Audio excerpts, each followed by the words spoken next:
Hello and welcome to Universus.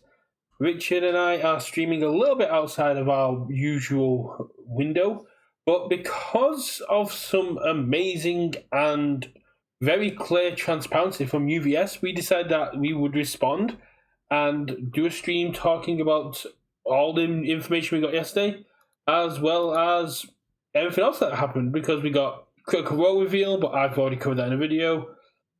Soul leveling card got errated, which we expected, but not in the way we expected.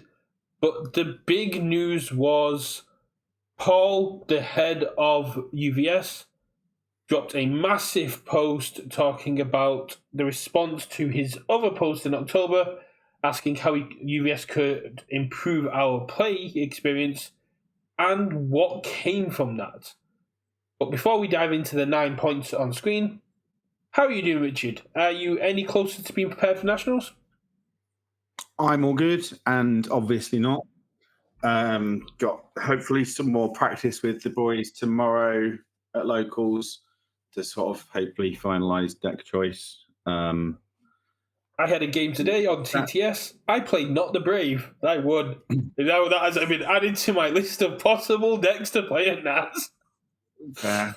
Yeah, I mean, obviously we had the ban list. Unfortunately, Walk the Dog wasn't banned, which I think is actually what should just go. Yeah. So I will choose at some point, but I'll be there and I'll sling some cards, and my deck might be good, it might be not. Who cares? And you saw we got the official deadline for when decks need to be submitted for NAS, right? Have we? 10:30 on the Friday. Okay, then I probably need to do it Friday morning because I'd imagine I'm going to be still driving at 10:30 on Friday. Yeah, Leeds is a good 5 hours for me, so it's probably about the same for you. Yeah, well, I mean, you got to add time for charging and then extra time for like an extra charge because my car runs like doo-doo. That's what I was going to say. You're going to leave about 4, get about 2 hours charge, get about 2 hours charge, get about an hour charge so you don't have to immediately charge when you're coming all the way back. Yeah, it's going to be a long old drive, but it'll be fine. We'll get there.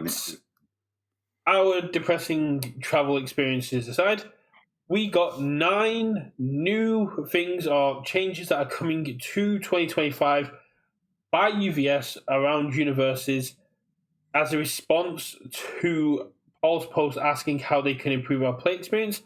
And there's some stuff on here that people have been mentioning for a while. There's some stuff on here that kind of caught me a little bit off guard. And it's just, to me, real proof that UVS are listening. And although the wheels turn slowly, they are very understanding and very compassionate, I want to say, to what we are players are saying. Even if it's just aesthetics to cards, they go, okay, we understand where the players are coming from that. Let's see what we can do. And no one should expect immediate changes, but it's great to know that it's on the radar and it is being implemented as soon as this year. Yeah. I mean, fundamentally, all 9 of these things on this list are positive and good things, right? There isn't one of these that I can say, oh, no, I don't agree. Like, they're all good things, right? Yeah. There are things I would like to have seen on this list, but I think it's possibly out the remit of this one.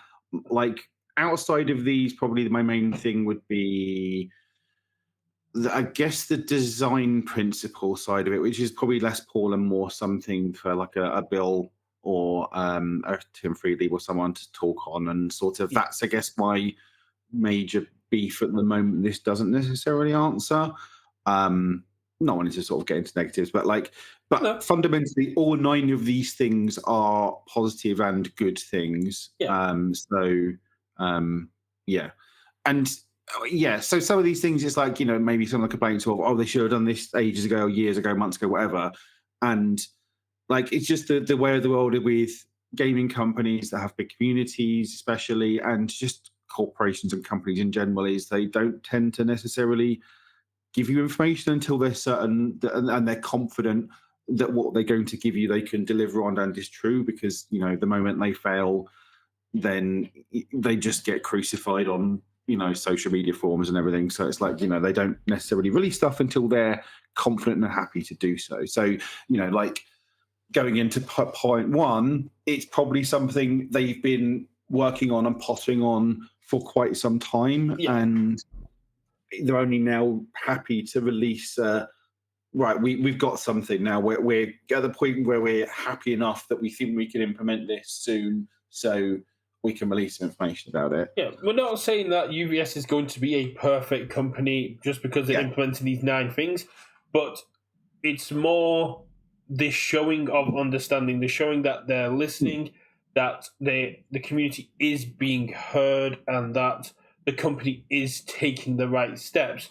It's something that when we were talking about with Cam and Ty and Dan about UVS last year, I kept bringing up that they did change the entire OP for us because they were listening. And this year, it's shown that they were listening all through last year, and they are taking steps. But that doesn't mean they haven't got other areas that could do improvement for some players' opinions. But these, objectively, like I said, are all positive and are all amazing steps in the right direction. And the fact that we're being told this at the beginning of the year as their plans for the year is great transparency, it's great communication, and it is something that a UVS of 2-3 years ago would have probably never done. This is a great stride forward in letting us, the community, the players, know what their goals are for the year. Yeah, and obviously this was a message that came from Paul on Facebook, and obviously there was then signal boosted by the handsome man in chat, Lenoco, onto Discord. But you don't get Joe Hasbro or Joe Konami, whoever owns this company, kind of posting on their Facebook group saying this is what our plans are.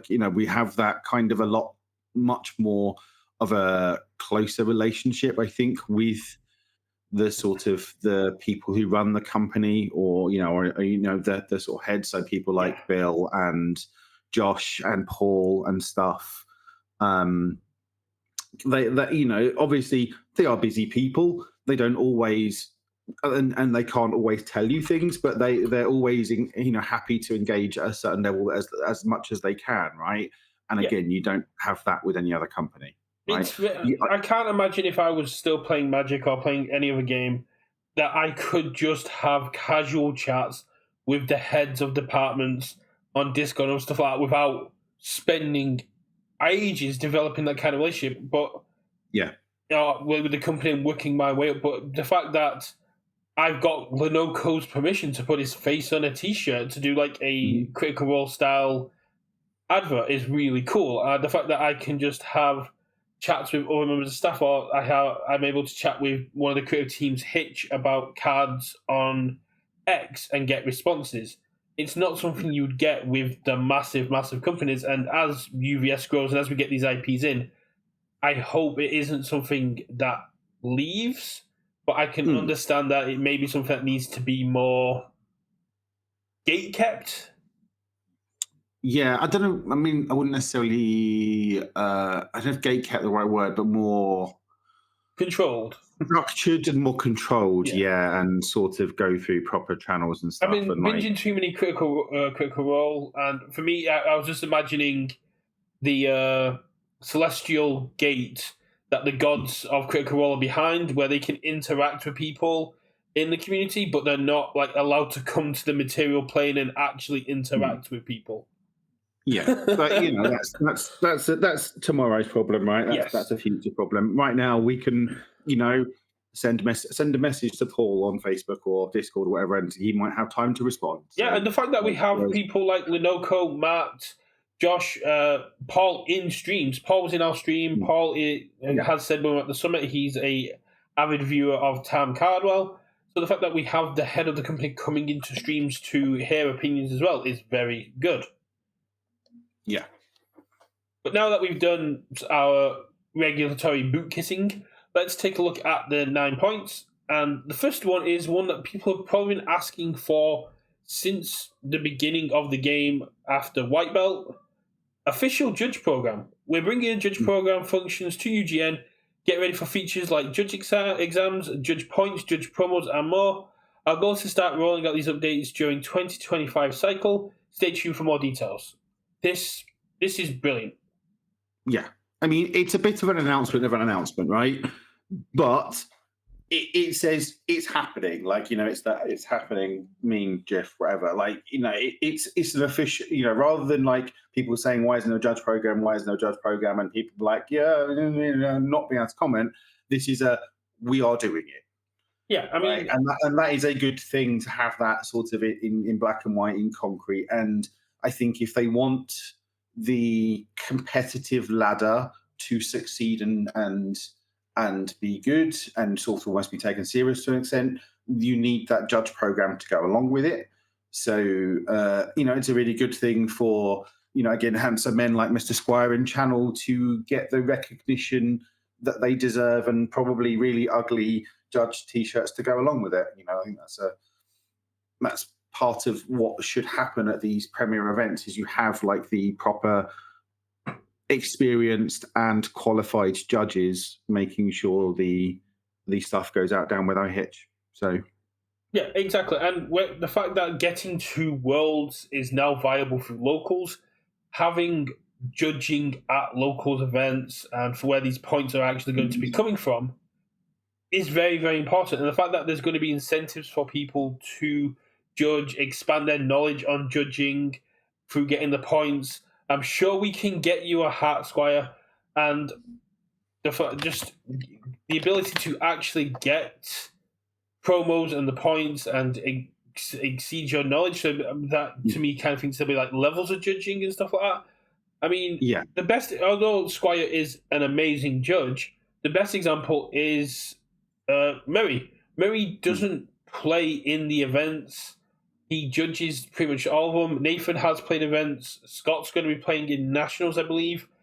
Murray selectively chooses not to take part in events, and if he's going to rack up all these judge points, if he's going to actually be able to trade those in similar to redemption points for additional promos, or he's going to be able to just go get himself like a promo monomer or something, or even just level up to the point where he is the head judge of the EU officially, or even if he gets to say like the top level and he's flown out to Worlds to judge Worlds because he's the highest level judge on the point system.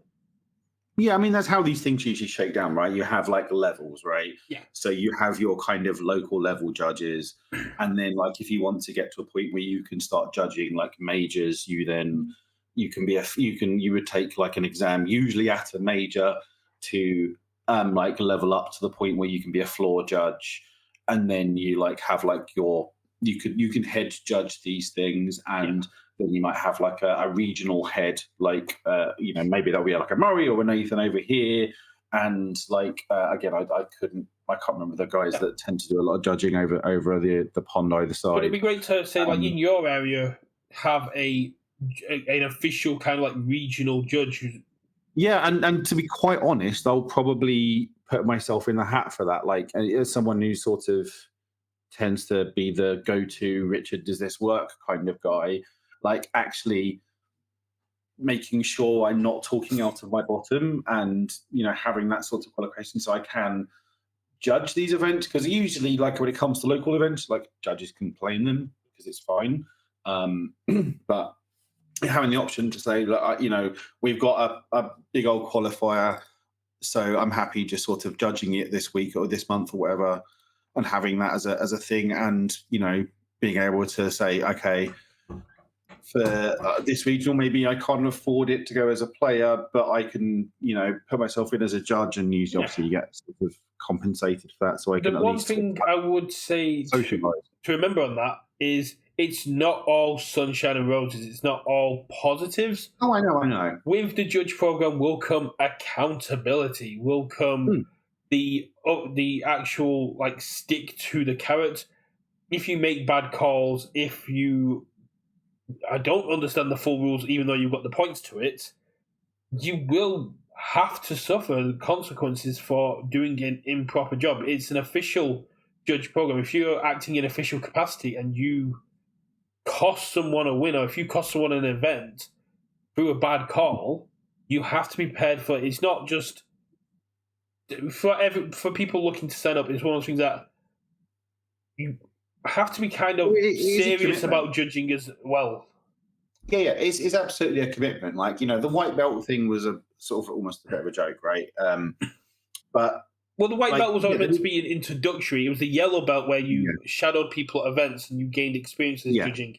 That was where Yeah, it so kind of kicked in. there is a commitment to it. Like, you have to take it seriously. It's not just, well, I'll sign up as a judge and sort of bum around and nab some promos and stuff. Like, there is, like I say, there is a commitment to it, because if you do a shit job, you're just not going to be invited to judge it, right? Yeah, And also, like, if you want to progress, again, looking at the way they've done judge programs in other games, right, as this sort of an example, obviously we don't know what the structure is going to be like, but assuming it's similar or the same, if you want to progress, you have to have the experience at an event, and almost, I think, I don't know whether you need to be like put forward for almost like a promotion, and usually that involves an exam or of some sort, or making sure you do understand the rules and understand like more complex interactions.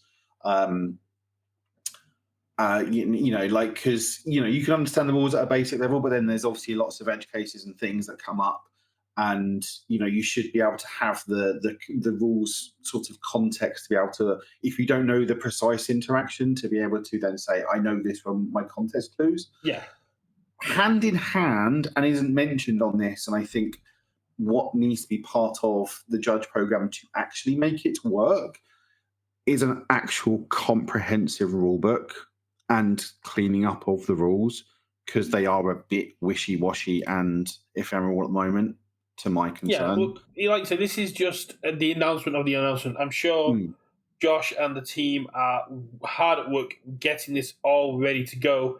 And yeah, it wouldn't surprise me if before the first major event of 2025, if it be March or April, if we don't have a more ironclad black and white rule book that's more up to date, because what we kind of have at the minute, like you're saying, is wishy washy, is because they're still like constantly updating the old rule book.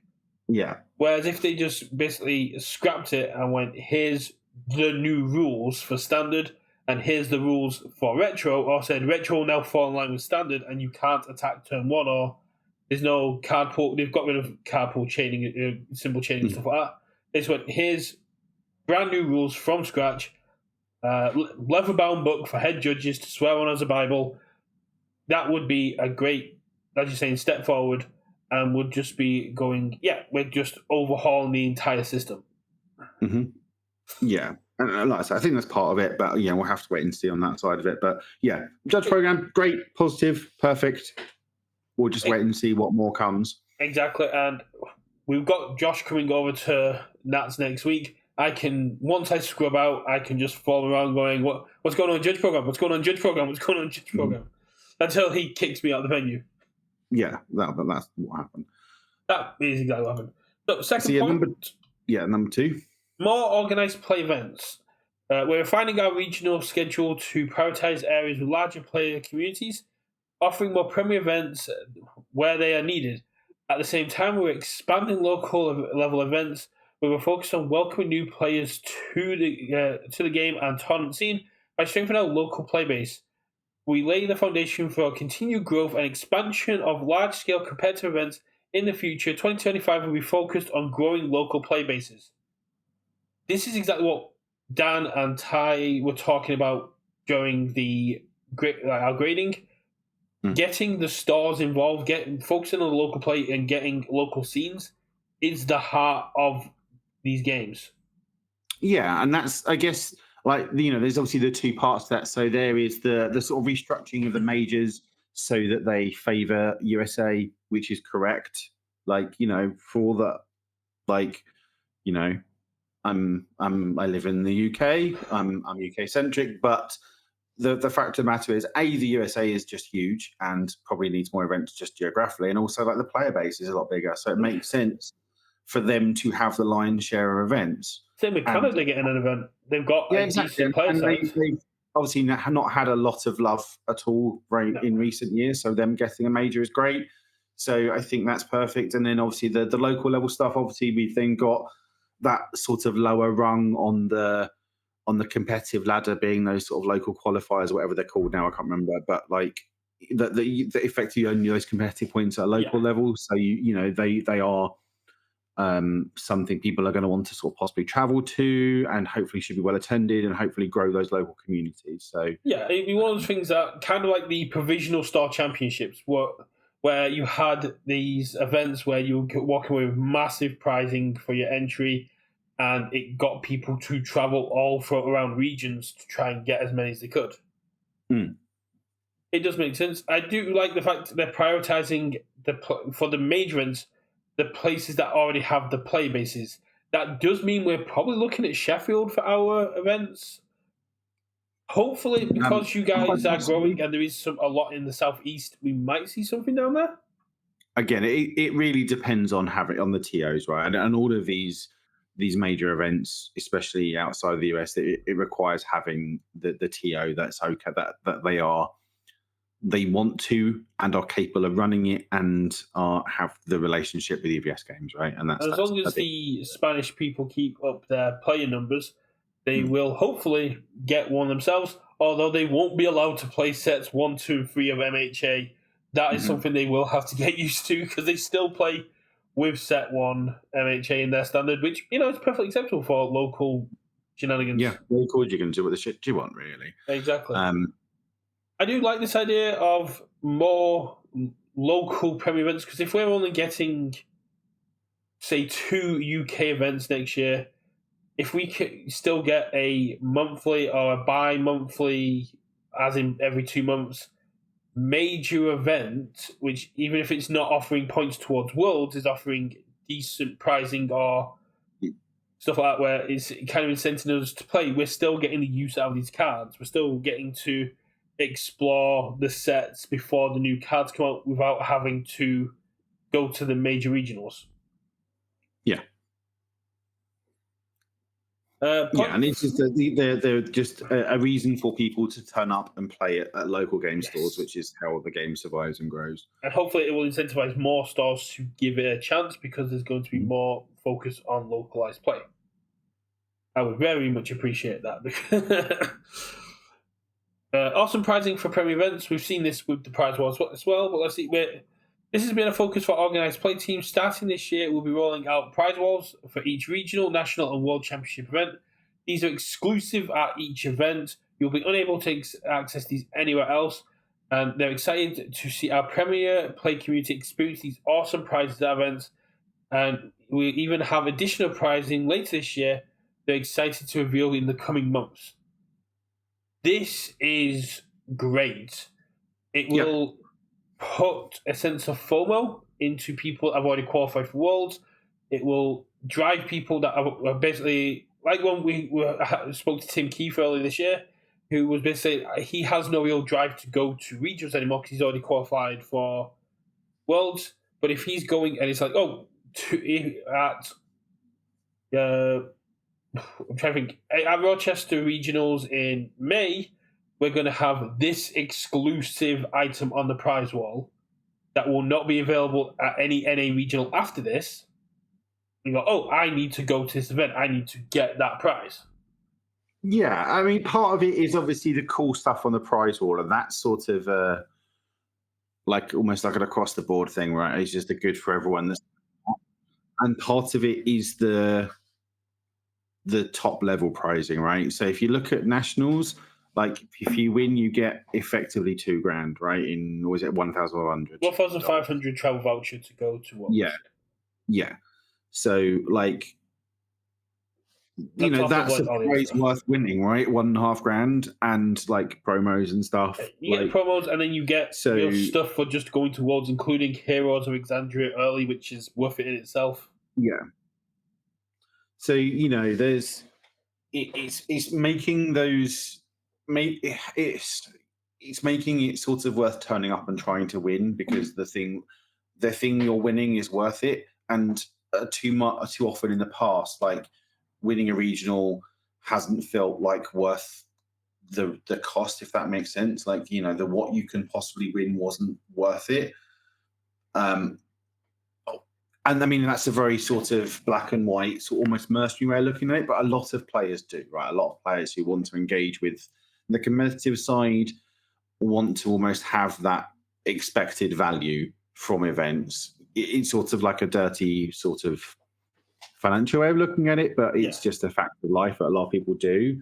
A lot of people would just, it doesn't matter what the pricing is, they're going to turn up because they want to play and they want to hang out with people, and that's cool. But I think in order to grow, you need it to have those incentives.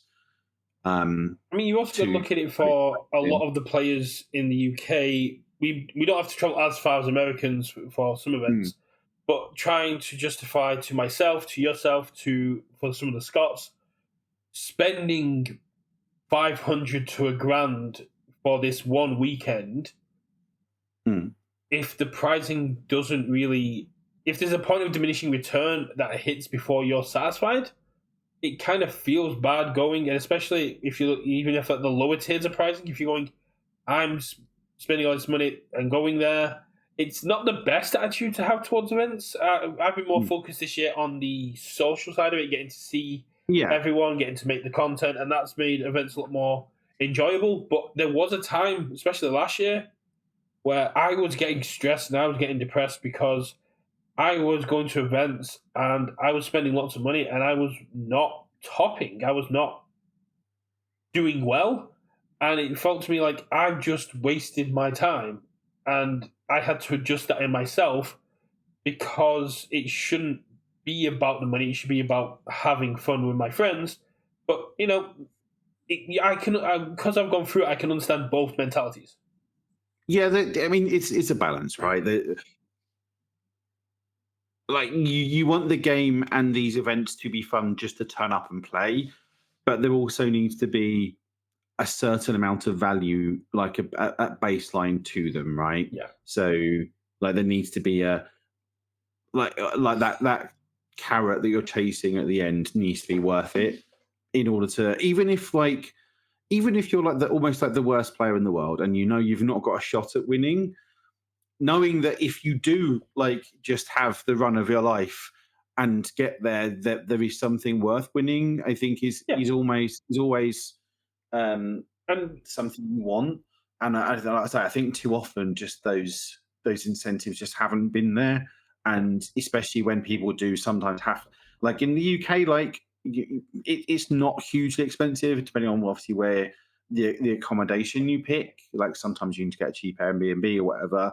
But certainly in the States, like if they're flying across country and having to get like a hotel or something, and a weekend could be $500 or whatever, just when you're factoring in transport and an accommodation, like you want a certain amount of, okay, I'm spending £400. Some of that is on, is effectively sunk cost because I'm going to have a fun weekend and see friends and play cards, but then some of that is I'm spending this to try and possibly win a thing that's worth it, right? Yeah, best example is Oceania with the New Zealand regionals. The Australian players made up the majority of it, and it was things like Team Akihabara who had people going to judge, who went as a team sort of friends weekend, as well as trying to win. That really choked up the numbers. If it wasn't for them, I think the last regional would have only had about 4 people. Yeah. So again, it's finding a balance and making sure, and they're exciting prizes to try and win for, right? You want that to make your events cool, and your events pop. The best thing Josh has ever said about them, in my opinion, is he wants regionals to feel like an experience, a celebration of the game, a celebration of IPs, something that will draw people in who play the game, who don't play the game, and can all walk away satisfied. Something where you can turn up with your Storm of Blades cheesy deck, and if you do well, you do well. If you don't do well, then there's still enough draw and stuff going on that you're going to have fun regardless. Yeah. And I think with the prize wall and and again, the prize wall helps make it part of part of that kind of making it into an event. I think prize walls are a great addition. I can't wait for next week just for the prize wall, because I get 4 for signing up. I didn't do this maybe sign up thing, so I'm gonna get 1 for playing in the last chance qualifier, 1 per win in the last chance qualifier, and then I assume it's going to be 1 per win in the main event, which means hopefully by the end of the day I'll be halfway towards an uncut card. Mike would have farmed tickets from everyone and got that, but way before you, buddy. They're not just going to have one. Come on. There's quite possibly. I would not be surprised if they only have the one uncut sheet. And Mike will have that before anyone else does, because he will farm. He will use Nathan and Liam and whoever else to farm. There physically won't be 30 tickets on Friday. He'd have to literally go up to everyone and get their ticket. Right. Have you met Mike? You understand this will happen, right? He will do it. He will play. He will get his 4 tickets. He will get his 1 from entering, win a bunch of games, he'll bankroll Nathan into doing the same for him. He will bully Liam into giving him all his tickets. He will by hook or by crook get that uncut sheet before anyone else does. Possibly, we'll see. He might also be going for the double-sized trinket. But no, this is really, really cool. I'm absolutely loving the priority. Then we have point number... Are we really on point number 4? Damn, we're going slow. Yeah. Fun prizing for weekly events. That's the topic that's dear to our team. In August, with the release of Teenage Mutant Ninja Turtles booster set, we'll be rolling out our event packs to support weekly local play.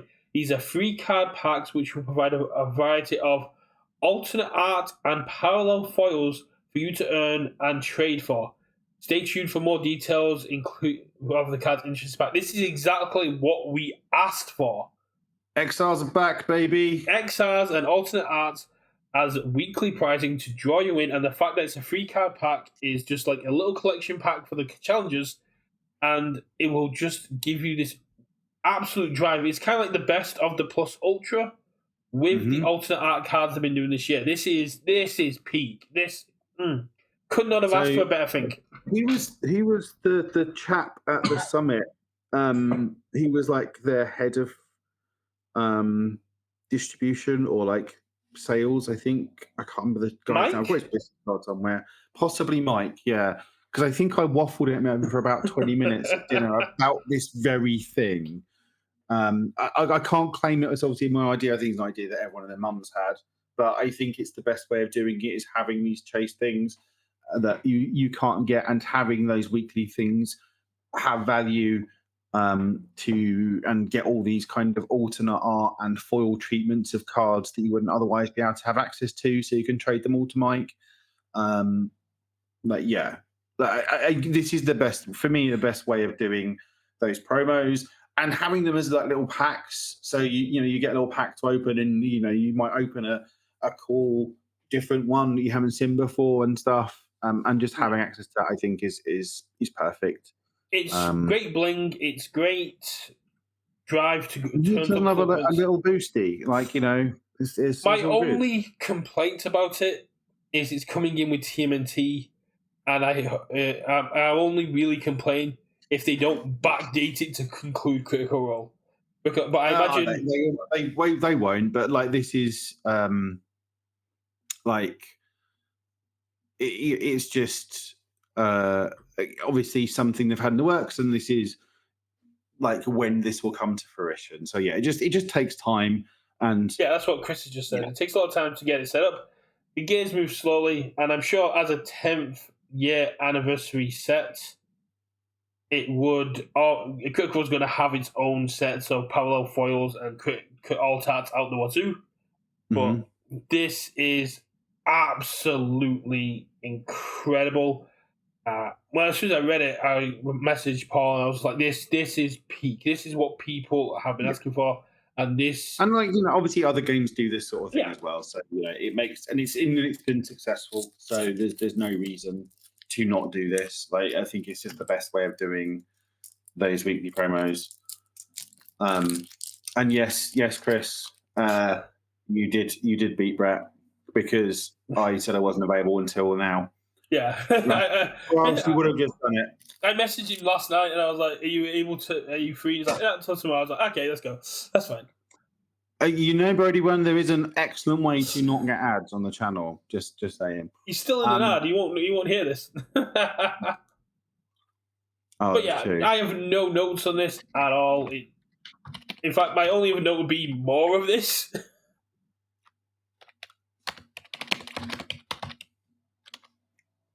But yeah, there's. Hello, Kinsley. That Yeah.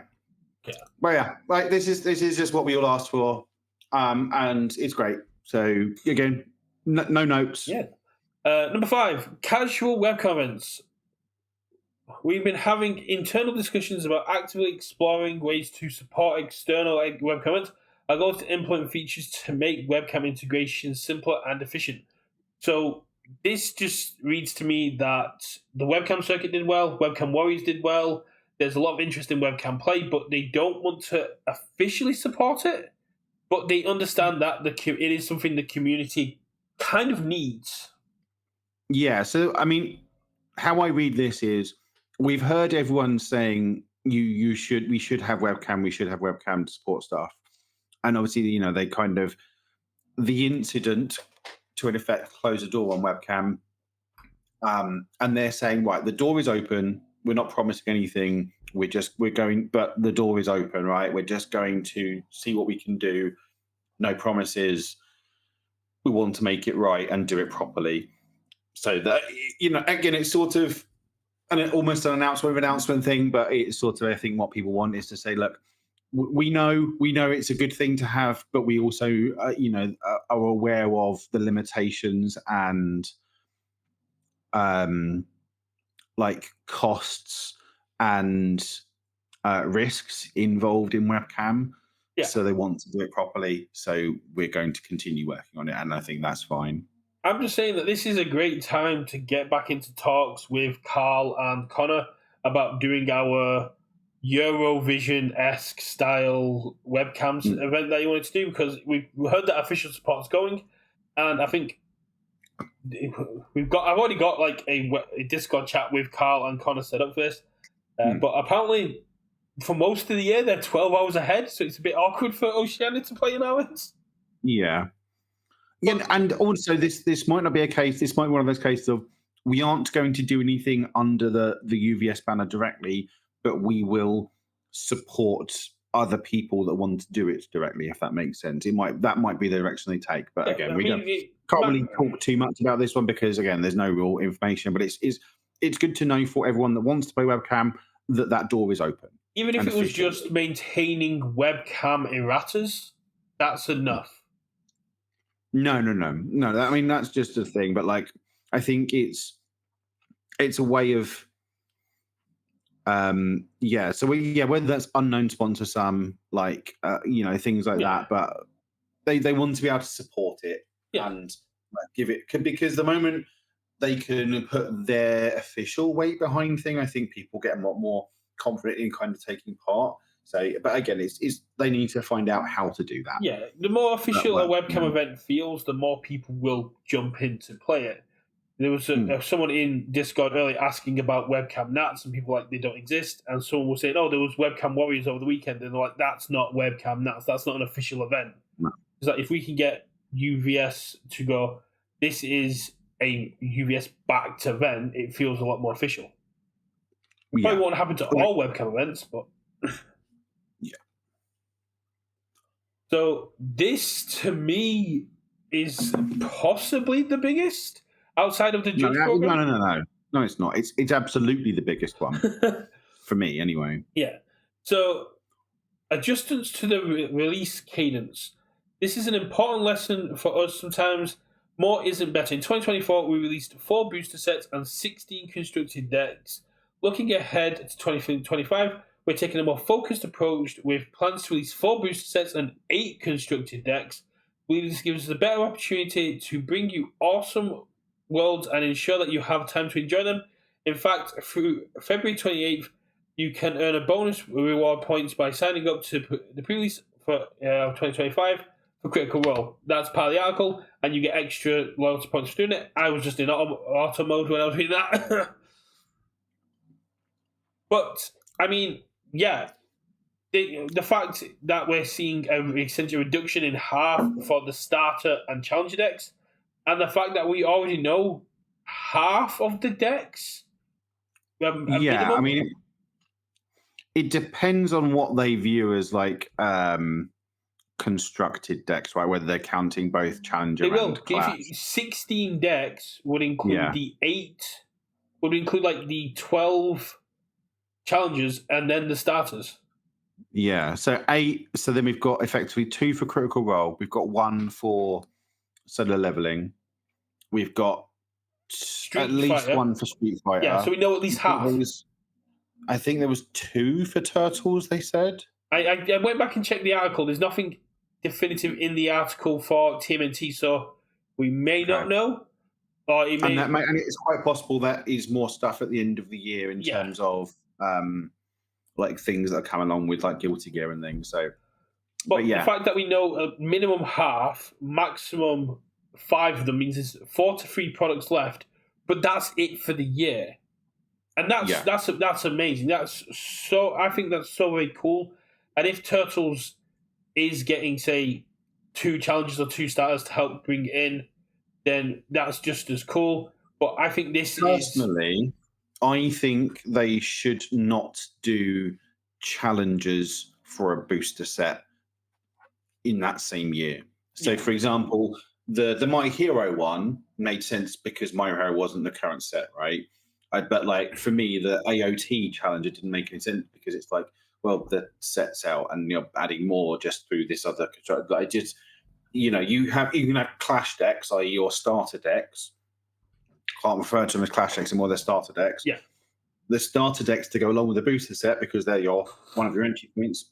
Great. I just think challengers should be your ways of dipping toes in other IPs outside of the booster sets, and having only maybe 3 or 4 of those in the course of the year, I think is good, because I know for certain, like I think retailers. Chris is saying it was in the article. I may have just misread. I've been.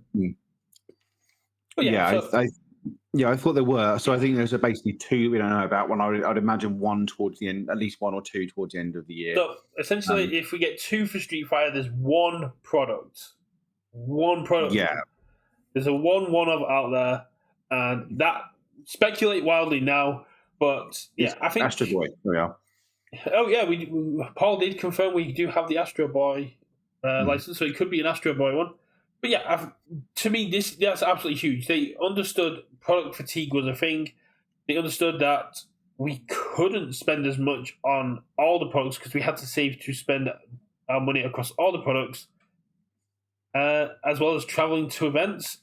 This is great, and from a reduced event point, we're not going to have as many cards that don't see competitive play. And it gives formats a time to breathe a bit, right? I mean, obviously, challengers don't have the hugest impact unless they have Godzilla's face on them. But like they do impact a meta, but it gives metas time to breathe, and that's what you need. And we don't end up with a situation like we did last season where we have NA, Oceania, and EU all playing with different card pools for the same season. We probably will end up with that next year, but it was never. You might do, but it was never intended this year for that to kind of happen. I imagine. Yeah, because I know retailers, because I know for certain, my locals has just got a whole bunch of challenger decks sitting on the shelves that people aren't buying because, they might buy one. Speak to Adam. Adam from France. He is actively trying to get a hold of challenger decks for his playgroup in France.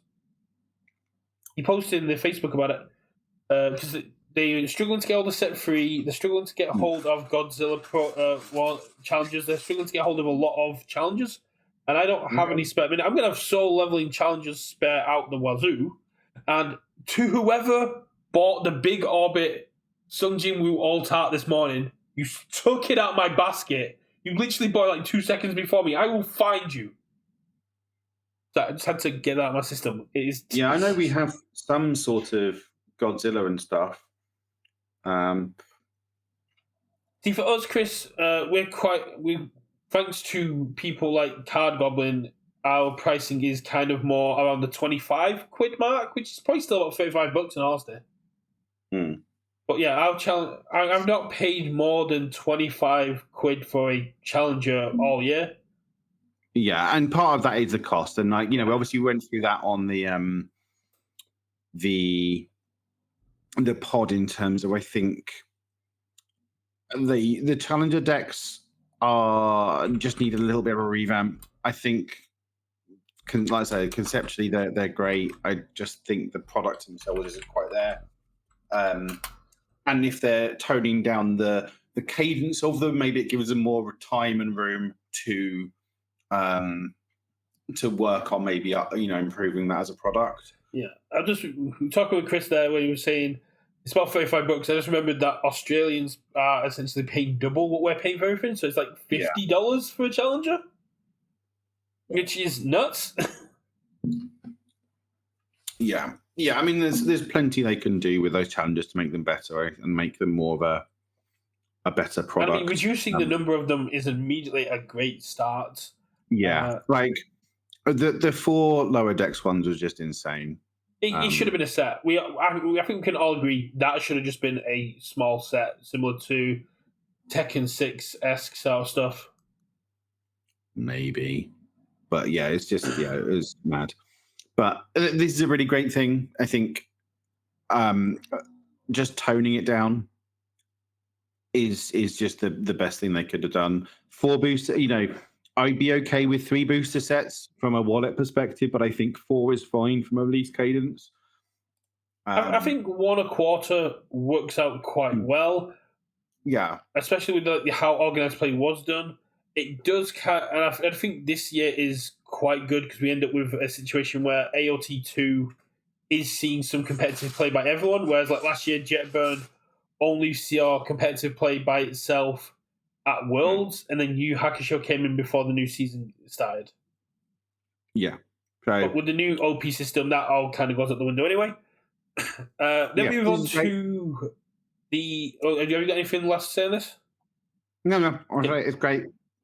Point number 7: additional event programming at tournaments. With the introduction of the prize wall at regional level events, our tournament organizers now have the flexibility to incorporate additional side events that I think they're missing the word more there than ever before. Yeah. This opens opportunities to expand programming to as they see fit, telling experience to their communities. Additionally, we'll be collaborating closely with tournament organizers, offering suggestions and connecting them with resources to enhance their experiences beyond gameplay. So this kind of makes me think about how NA and EU have different side events, and it's quite possible that over here there's more demand for say retro. I was more thinking the collectors events that Rochester do versus things like Titans and Heroes, which was exactly, and it having that prize wall is a good way of incentivizing them rather than just like you get some packs or whatever, because people just don't tend to care. But if you give them some tickets to possibly go and get some shiny exclusive stuff, if you can do on pod firing drafts at a reduced cost and you get prize wall tickets, that is going to be insane. If you spend say like 20 quid to draft Heroes of Exandria, and you get 1 prize wall ticket for each win you get, as well as 1 for taking part, that's just a great all-round deal. Yeah, or just like you want to fire up an 8-man constructed pod, straight knockout, ticket for a win, great. They can just fire those as much as they want to, or they can do things like 5 prize pool tickets to the best person who's in cosplay, right? Or there's other things they can do with that outside of just packs, right? What about diversity prize wall tickets? Yeah. I mean, that's the way to do diversity. Diversity prize wall tickets is fine because it's like it's not interfering with your top cuts, right? Which is why the hardened abs diversity prize was totally fine. Was great. Was the way to do diversity. It's like whoever performs the best as Tokiyami, which wasn't me, gets a hardened abs, right? And it's like that's fine. No one really cares too much. But it's also then a little incentive to say, well, if I've got option A and option B, but I think option B is maybe a little more off the wall, maybe I've got a chance of getting that diversity prize as like a consolation if I don't do so well. Like, so Imagine if you were um, the if you came as like I can't remember what's the name of like the worst card character in the game at the Gunhead. minute? Gunhead. Imagine if you came as Gunhead and somebody else won the diversity pricing for Gunhead. Yeah. But yeah, I mean that's another good way of doing that sort Yeah. of diversity prizes. You know, whoever wins the diversity prize gets a, you know, you get a prize or ticket for being the top placer for your thing. Yeah, and it's speaking of our resident whale, Mike Hardiman. If he's only 8 tickets short of getting a prize, he might just go, "Yeah, here's 80 quid. Let's get a constructed pod going. I'll take the tickets for all the people taking part." Yeah, or whatever. Like, yeah, there's loads of things they can do, and again, I think the prize will just gives more flexibility to that. So that's Oh, great. yeah, and the fact that we're looking at things and we're seeing pins, play mats, we possibly might even see things like sleeves and stuff on there. When I went for the survey, I was asking if we can get similar to what we had at the HLC of 2022, the figures and the other stuff up there. I would love to see. Yeah, like sleeves or like, you know, a way of using some retro products or getting some Yeah. retro stuff. Like, you know, because I picked up like at the first section, I picked up the Mortal Kombat starter thing, you know, the Scorpion Sub-Zero thing. Oh, yeah. So like that sort of thing, or you know, they're obviously doing the retro Rose Whiplash on this one, so I think we might see more of those sort of things come in, of just like these all I would like to arts see the actual Knots flasks they sell on the Critical Role website on the prize wall. Yeah, and again, they could work with their IP owners and to get that sort of maybe exclusive stuff. So, I mean, it is tricky because obviously it's, you know, it's the IP owner and they can always be tricky to work with. But you know, any of that sort of merch is great.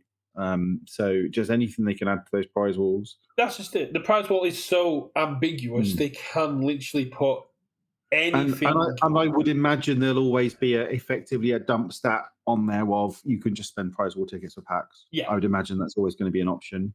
So, I think it's one prize wall ticket a pack or 3 prize wall tickets a pack, something like that. Yeah, well, I can't imagine it'd be 3.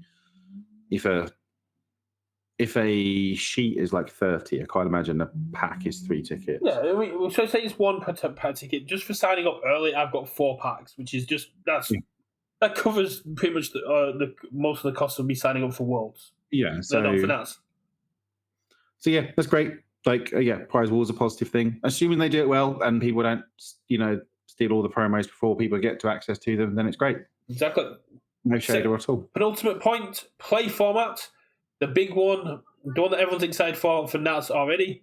Team format support at major events. While teams will not be our primary format at competitive events, teams will be featured in other non-regional events throughout upcoming cycle, ensuring there is plenty of opportunity to enjoy and compete in the beloved format while we fully recognize how much you love the team's format and are excited to continue supporting it in large-scale events. Excited to start playing on Teams Play. Sign up for nationals here. Cool. Yep. So they got the belts at the minute, but we don't really have a team mentality in the UK.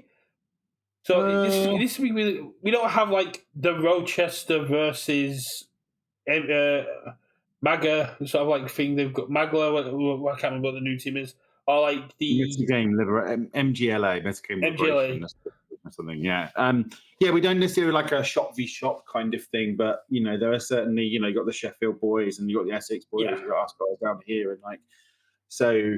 But if they can make it enough incentive, having Team UK versus go up to Manchester or Glasgow or Sheffield or into Wales just to take part in a team event.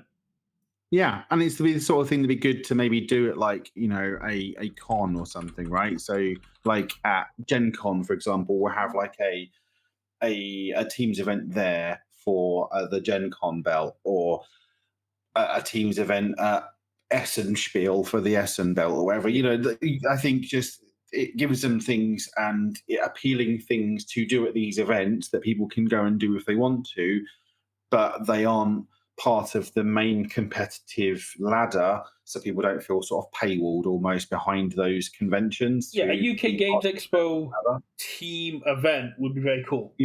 Yeah, It incentivizes exactly. So I people think, to book a hotel together, travel together, experience the con together, and take part in the event.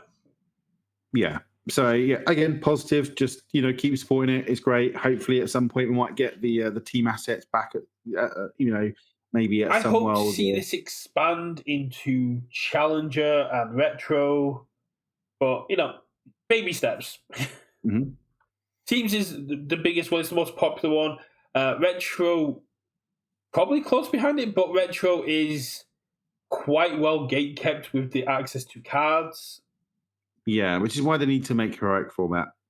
Mm, Um, I guess once they get deep enough in, they can literally kind of wall off pre UVS kind of stuff and go, it is all MHA 1 forward for Retro. Well, and no, so for example, take Magic, right? Yeah. You had like standard, which is like your 2 years. You then had vintage, which was basically everything. You then had legacy, which was everything but except like the busted Black Lotus Power 9 stuff, pretty much.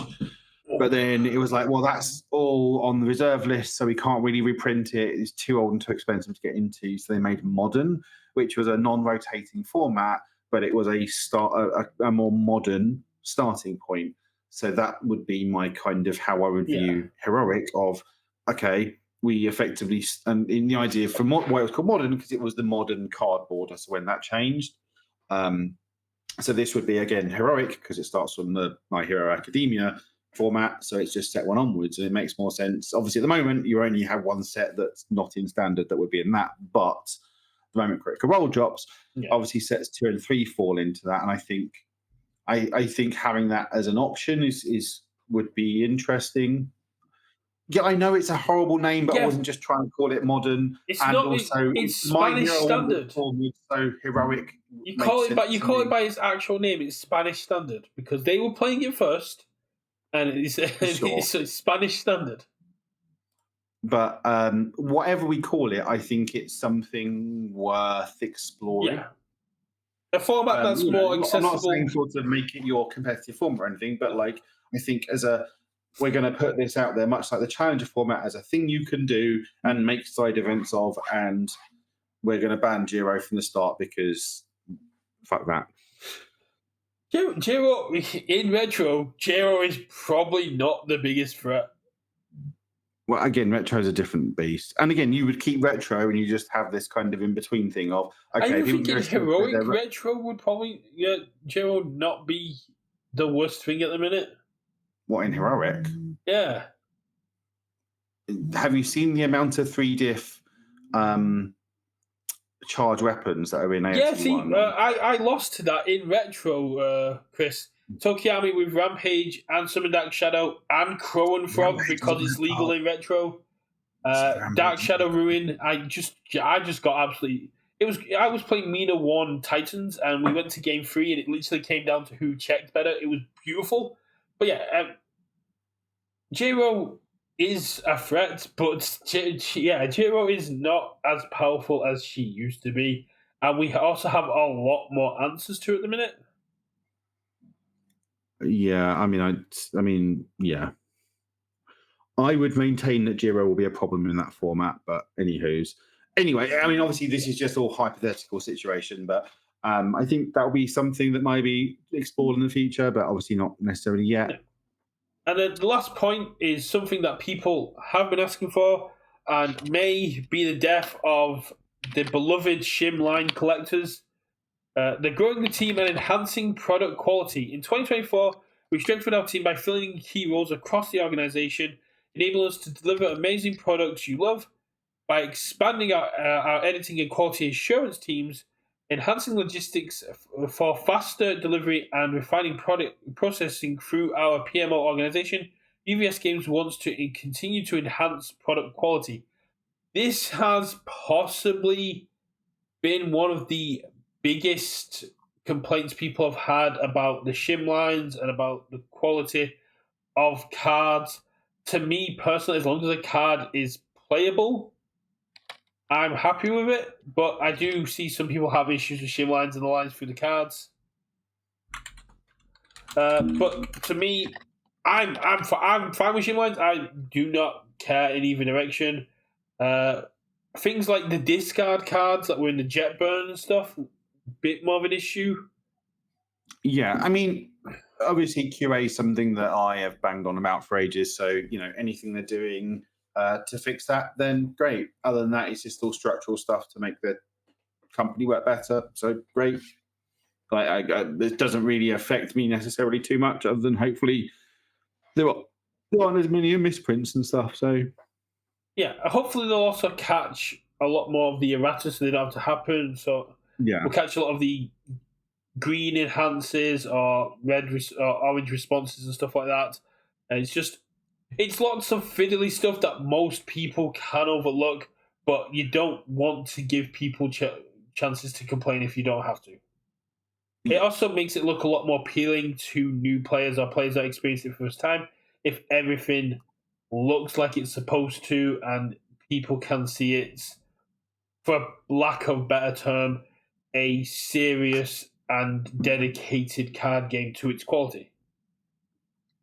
Yes. Yeah, it just because sometimes those sorts of QA issues can just almost be a little bit embarrassing, right? So again, positive thing. Can't complain. It's good. Yeah, no, But about the extent of my comments on that one, like it's a good thing. The end. There's nothing really negative you can say about them increasing quality control and product delivery. It's nothing but positive. The last thing I'll say before we start to wrap up is just it's great to have this transparency. We are a week into the year, and we've already had deep dives into what's coming with Critical Role. We've had functional letters come in before product release, and we've had essentially an announcement of what UVS is planning to do based on our feedback and what they are feasibly able to do at the minute. I imagine if the other feedback and the other things that players wanted is doable or is within their power, we will see it going forward. But the gears of change move slowly. Although UVS is a small company, it's still big. Yeah, and sometimes the things people want, they shouldn't have, right? Sometimes people don't really know what they want. But all of these, I think, are objectively good things. Yeah. I can't complain about any of them. So, positive. Again, more casual support, seeing teams getting more events, more community-driven ideas, more local star play, quality control going up. The parallel foils for local play, that is, you've been banging on about that for almost a year at this point. Yeah, again, wasn't my idea, but I think something we should definitely that should have happened. And there's still some things that I think we need to get right. Sort of from this is probably more of a card design and card design ethos perspective. But that's a completely separate issue. These are more sort of structural things rather than sort of card text things. Yeah, right? You're looking at like the building where this is talking about the foundations of the game. Well, yeah, I'm more talking about the furniture, I guess, whereas this is the building. Yeah. This is basically making the game more stable from its foundations, and you're talking about the furniture of the building. Yeah, exactly. So, but again, all of these are positive things that are separate from that and are all really good. So yeah, zero complaints. Well, all you've got to do is 2 thumbs up. All you got to do is win Nats, go to Worlds, and then you can just pester Bill about it at Worlds. Possibly, yeah. I mean, if I was going to be brutally honest, if I won Nats, I'd probably just spend the money on my wedding. But you can't do that. It's a travel voucher. It's for traveling. It says it on there. I can't imagine you explain that to my fiance. I will happily explain that to fiance whilst getting a nice complimentary tattoo. Yeah. of shut up on your face. But yeah, like I say, I mean, that pretty much covers all that. There's obviously a couple other bits we could go over, but I don't know if you want to maybe save that for Sunday, which is I don't know, and I didn't obviously watch your video about the design article that dropped.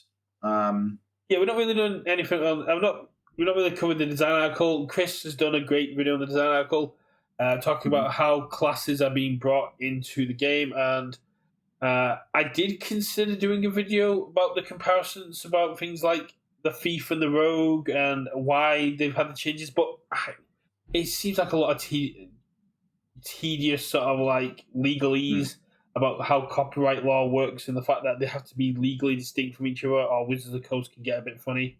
When I was writing the script, I was making myself bored because it's just a lot of legal stuff. That is fair. I mean, I'm just disappointed, that there's no Necromancer class. But also, B, I'm happy that... Well, Necromancer wouldn't be a class. It would be a subclass of Mage. Yeah, sure, whatever. However they want to do it. But yeah, I was disappointed no Necromancer, and also... Well, they wouldn't announce that there, because it'd be like having... It, like with the Warden, it'd be like having a Warden Vengeance. Vengeance wouldn't be... So like it's a Necromancy Mage, so it'd be Mage Necromancer as a separate trait, but not as their class. It's a subclass. Sure. I mean, I just still want to be able to summon skellies in the game. It's fine. Yeah. But and the other part of it, I think, is what they're doing with the symbols. I think is a lot better in terms of a tuned world. I think this possibly still work, but I think in terms of just having those kind of premium, probably power outlier cards in terms of like the Ultra Rares Plus not being attuned, I think is a step for the better. Yeah. Yeah, we've seen the SRs with the symbols, and with the bosses and stuff like that, people have pretty much figured out what all the symbols are going to be. I'm still very hyped for Critical Role. I still might make the video on the class, and it is confirmed that people will have multiple classes, because spoilers for Vox Machina, but by the end of Vox Machina, going off what we have on the class list, Vax would have been a thief, warden. What would cleric be in this? I don't remember what the lists were. Brawler, brute, champion, entertainer, healer, hunter, inventor, mage, occultist, packbound, thief, warden, warrior. So champion possibly, and healer are sort of... I mean, champion's probably more like paladin-y. But yeah, probably healer. Yeah. But champion definitely comes across like the champion of the matron, the champion of the Stormlord, the champion of Traveler. That would make sense. Brute and Brawler seem like monk and barbarian sort of style. Entertainer, bard, healer, cleric, hunter, ranger, inventor, artificer, mage. Ooh, would mage cover sorcerer and occult? Oh, I guess mage would be wizard, and occultist would be sorcerer. Yeah. Packbound is warlock. Yeah, so Lenoco is saying it's healer, basically. Oh, so it's just a variant of healer, okay. Yeah. So that would put Vaxodale as a healer, warder, healer, champion, thief. He's a rogue, paladin of the matron, and a cleric and a druid. So that would put him as a champion, healer, thief at the end of the story. Yeah. So, but yeah, it sounds cool. We'll just have to wait and see how it's implemented. But I think what they're doing with a tuned world is better here. It's something that we were saying that having all in attuned was not the best idea, and it would have made the challenges a little bit weird going into Spotlight. That's why I'm still convinced that we're going to see 3 symbol characters, because we saw 3 symbols on the bosses. We've got 3 symbols in the challenger. It'd be very weird to go into 2 symbol characters in the set. Yeah, I mean, we'll have to see what they do on that side of it. But again, we'll have to wait until we get into reveal season for Critical Role for that side of stuff. Exactly. But if you are interested in my Critical Role theories, I've got some up about the boss cards. I've got some up about how bosses work. And I've just recorded ones about who mounts Saul as a card and who I think Matt Mercer's Chrome is going to be, which people... I've discussed this with some critters, and they think I'm onto something with one part of the video, but completely outside left field with the other. But for those who are critters, I've just met Keg, and for those of you who know what that means, I went into that blind, and that hit. So I think we'll wrap up. My head. You haven't got the 500, 600 hours to put into it, man. No, I don't. I only just found out through the advertising there's an abridged version of all the episodes, and I did not know that was a thing. I am raw dogging this stuff. But we've rambled on. Thanks everyone for being here. Thanks to Chris for chiming in. Good look at locals. Big shout out to thanks to the Noco for always being in chat. Yeah, and big for shout out just to being the Noco. I am trying to get a T-shirt done of you. I found a perfect picture of you, Guile, to put on a T-shirt. Sean already has it. If you can get me a T-shirt, it's going to be done. Big shout out to everyone in the chat, and we'll be back on Sunday with Response on Play, a brand new podcast to get to know those guys and chat it up. Yeah, so and obviously if you are watching this on YouTube, do all the usual things. It helps the channel.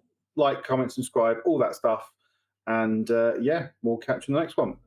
Catch you on the next one. Bye. Peace out.